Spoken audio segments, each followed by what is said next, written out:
Bonjour, mon nom est Francis Hubert et le thème de notre exposé aujourd'hui est contre les fausses prophétesses du monde chrétien. Il y a quelques années, j'étais en Afrique où je donnais une allocution devant plus de 10 000 personnes, quand après l'allocution, on me présenta la prophétesse de service. Franchement, je le dis clairement, je ne pense pas qu'il s'agissait d'une prophétesse authentique. Mais en tout cas, tous ces chrétiens étaient persuadés que c'était bien le cas et tout le monde l'écoutait avec vénération. À une autre occasion, nous trouvions, mon épouse et moi, dans une grande assemblée, une très grande assemblée qui se déroule régulièrement en France, et nous avons écouté là deux prophètes. Le premier annonçait que la France était sauvée, et bien sûr, tous les assistants qui étaient présents applaudissaient à cette annonce. Un autre prophète qui se disait porter un nom israélite, qui était peut-être israélite d'ailleurs, annonçait des prophéties qui, dans le genre, disaient en quelque sorte, s'il ne pleut pas, il fera beau. Et toutes ces prophéties étaient ainsi données, et tout le monde applaudissait. Et pourtant, nous étions bien obligés de considérer que ces prophéties étaient ambivalentes. Rien de précis, rien de solide, tout étant glissant.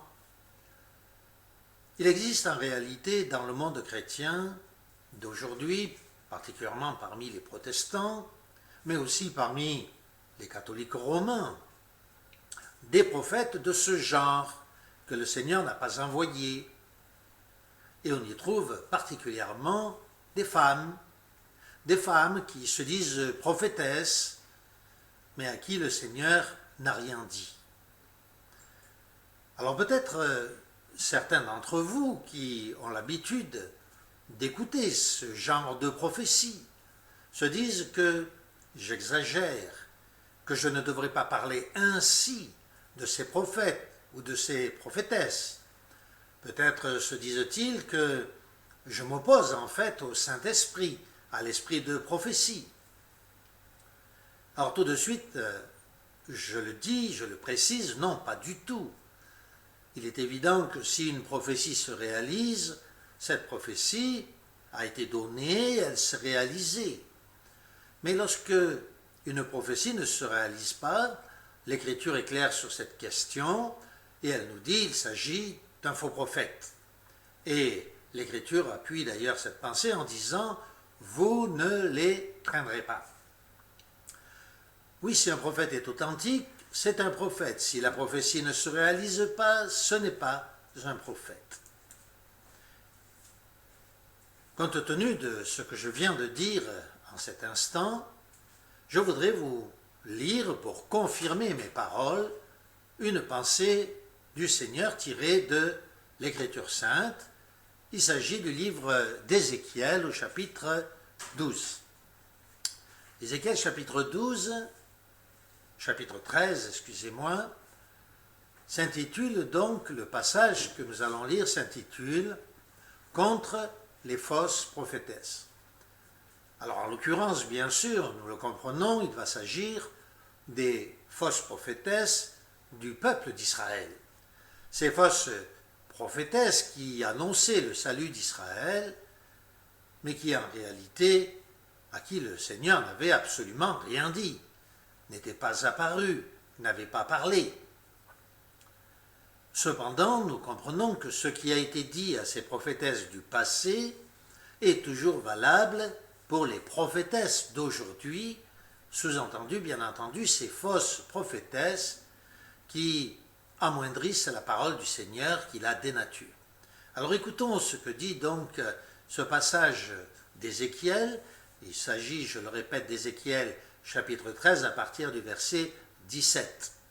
Et puis ensuite, nous commenterons brièvement ce passage.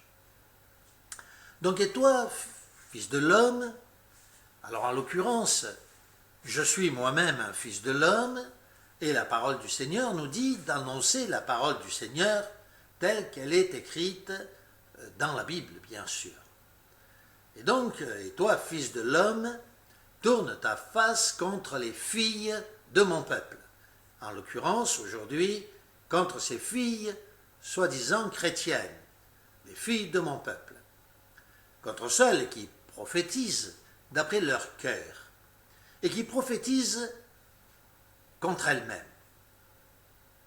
Et dis-leur, ainsi parle le Seigneur, malheur à celles qui cousent des coussins pour les mettre sous les deux coudes et qui en font des oreillers, pour toute tête et tout âge, afin de pervertir les âmes. Les âmes de mon peuple ont été perverties et ces femmes piègent ces âmes.